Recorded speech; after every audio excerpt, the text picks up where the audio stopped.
Good competitive game. Volini steady mix of good stuff. And when he gets that big breaking ball going, I was telling Micah during the game, I would like to stand in and see what that looks like, because I do see guys look like they give up on it. I saw our guys do it. I've seen other teams. It just must have – he's got good release height, and I think combining that with the depth of that breaking ball was another key to a good start. And the second inning, I think he went walk. They went base hit bunt, man, and we got the ball get away. And punch out. So we talk about being your own reliever. If you're going to be a good starting pitcher, you've got to relieve yourself from time to time. And that was big. Like, the game was up for grabs at that point, clearly, and that inning could have gone sideways in a hurry. And I thought he made some of his best pitches when he needed to in that inning, and continued to just mix and match. And Micah did a beautiful job navigating and feeling, and when he feels like a hitter's on something, he seems to have a good knack for adjusting. Our defense tonight, for the most part, was really, really solid. The double play was as fine a play as I've seen. Faroe, he's so rangy and physical. He sometimes, like the play the other night, he makes those left and right plays look so easy, and to make the jump throw and Lodis to finish it with the poise, that was a great play. But if you're going to pitch and extend, you have to defend. And I thought there was a lot of little ground balls. Faroe had several little awkward ground balls. Fisher, Lodis made some tricky plays look easy, so you have to defend. Thought Prescott was as good as I've seen him. Tuesday night, he got burned in 0-2, 1-2, and 2-2 counts when he's trying to throw balls like off the plate. And those are tough lessons, but I thought he was better today. The physicality of our team showed tonight. We know that's there, but it has not shown up as much with the ball over the fence as it did today. Faroe from both sides of the plate. You don't see that very often. You can go years, decades, and not be in a park when that happens. Happened today. So good. Miles, good stroke. Lodis popped the ball. Like, there was some damage. And if you're going to score in this setting with these kind of arms, you need to hit some balls like with some authority if you're going to try to score in bunches there. So that was good to see. You mentioned Faroe's double play. You mentioned the home runs from both sides of the plate. Having that versatility from a guy in the middle of your lineup, how great is that as a coach, just to be able to use it in all those ways? Love it. Like, he could play other positions out there. I think you could put the guy anywhere on the field and he could figure out how to do it. And he's physical. The pitch selection, like, we're seeing growth out of some of the guys and what they're swinging at. And that really matters. And he's progressed nicely with that, and he has a pretty good knack for his base running stuff. So we're watching a player develop and turn into a very well-rounded, complete guy. Tonight was obviously a pretty emotional game, especially towards the end of it. Seems like you have an emotional team this year. You had one last year. Do you like that? But also, how do you kind of make sure that things stay on the tracks and that the team channels it the right way? The guys like to compete, and there's a lot going on for them as they compete, and they want to win, and both sides want to win, and I think that's part of it. And I think it keeps them wanting more and on their toes and excited. Now, it needs to be obviously throttled to a point of you're not wanting warnings and ejections. And they were probably warranted after the guy got hit, and that wasn't intentional, but nobody knows how to manage that, and the umpires have a responsibility of game control. That's their number one responsibility, then application of rules and management of game. So I thought that was appropriate, but I like our guys when they play with that kind of fire and passion for the game. Passion for the game, want to play hard, want to win, want to perform for themselves.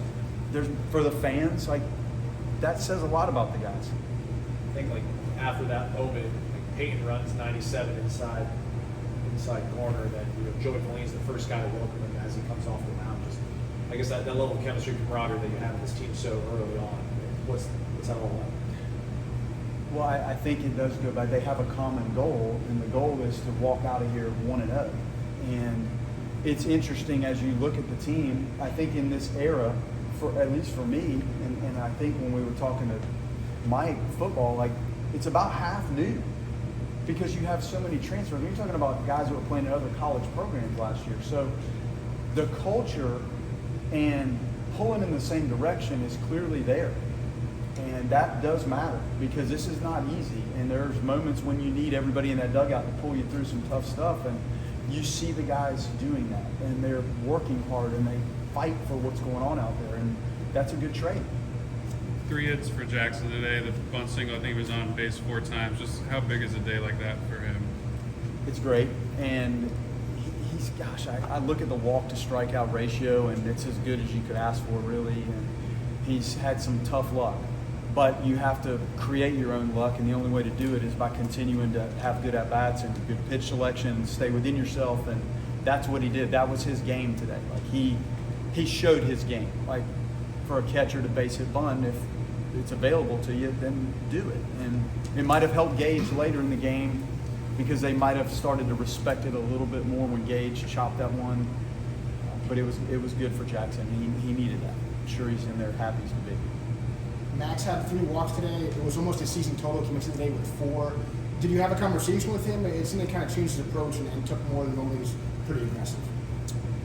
I played them in our pregame meeting, the Astros manager speaking about Cam and the recognition out of the hand. I don't know if you guys caught it, but it's an interesting little interview on how Cam has stepped in and managed Major League pitching and pitch recognition. And you guys sat in here 2 years ago when we tried to talk about that, and sometimes that's a tricky trait for hitters to learn. But he did manage early count decisions and later in the count decisions, which was really good. And he's getting it going. Like Max is finding that little swing that he needs, but you could find the swing and swing at bad pitches, and you're still not going to flourish. So I think we're on the right track with him. But we talk about it basically every day. But I just played the Astros manager talking about what he sees with Cam and pitch recognition and early decisions, and kind of has a sense of, we call it approach, but you could tell Cam was taking some approaches to the plate, and that's good. And I played it for the guys. Brody give you something to think about with the news that were coming there? Brody's a talented player, and he had the game in Jacksonville where home run, double, and tweak something. So, like, you come out of that game, the last thing you think is you're going to bang yourself up swinging in that game, but he did. So it's nice to have these options, and quite frankly, half the outfield has been down, including him. So we have some nice athletes that are over there that haven't quite gotten a shot at it. And BJ has done nice, but you sense the game, and you have to read what you see with the players and how you feel and what's warranted, and it was good. And I know that's the first out at third base, but that dude was giving it all he had. And our place is so tight down in that corner. That was probably the difference for him. But kudos for him, man, for giving it a shot. There was a one hopper to Alex that he drop stepped on. I know that's something that you guys work on. Just the way that him and Drew play up the middle, and the way they take what you guys work on in the field. Just how enjoyable is that for you to watch as the infield coach? Love it.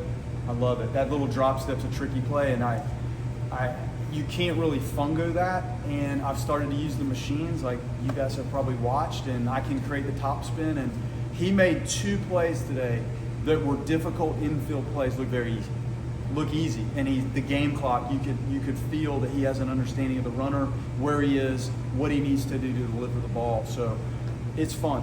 Like, I love that. That was that moment for me when they turned the double play. That was as exciting as anything you could ask for as an infield coach. And then watching them make some difficult plays look routine, it's great. Do you feel like there was any difference in the attitude or mindset with the team now that it's ACC play? Halfway through that game, I did. It was just an exciting game. I don't know that there's any more desire to perform because Boston College was here today and it starts ACC play. Now, there's ramifications of how you perform in the ACC, but there's ramifications of how you perform the last 4 weekends, and on Tuesdays, it all matters. So I don't want to, in any way as a coach, ever maybe discount games 1 through 15 or 16, and then all of a sudden you're trying to do something different because conference play starts. What can I ask of them to do more of than they had shown me up to this point? So to answer your question, no. Like, do the same thing every time you're out. All the games are different, but how you approach it should be the same regardless. It should have been the same last year in Omaha. Like, let's approach this thing the right way to give yourself the best opportunity to come out on top. Just with There's going to be highs and lows with any player, especially a freshman. But where Miles is at right now, are you surprised or expected this, and how much of this now feels real and dependable, I guess? I love the way he's acclimating to first base. He's made that look easy, and it's not, especially for somebody that hasn't played it. That has been really exciting. You can see the firepower and the strength at the plate, but he's lengthened the swing a little bit, so there's a little more contact. There were periods of time where, and he's still fighting to strike out, but he's just managed this zone better, the length in the zone. And we've seen him hit balls the other way like tonight, and he's starting to show the ability to pull the ball. So it's not just an in and out swing. It's starting to level. And just the pure strength and hand speed that he has, you just don't see it. And TrackMan, our metric system, grabs things. Some of the balls he hits, it doesn't calibrate. Like the ball he hit the other night, it said it went 200 feet. The spin and the launch angle, I think it was 49 degrees, the one he hit, I guess it was Tuesday. But the spin and all the equations that it has, sometimes it can't even grab what he's able to do with the bat. And I can't say that I've seen that. So I'm very pleased with the progress. I love what he's doing at first base. And we're going to have some ups and downs at the plate, but you're seeing somebody mature and develop like before your eyes. Just with the doubleheader set tomorrow, you'll still go Jamie and Jamie first game tomorrow? first.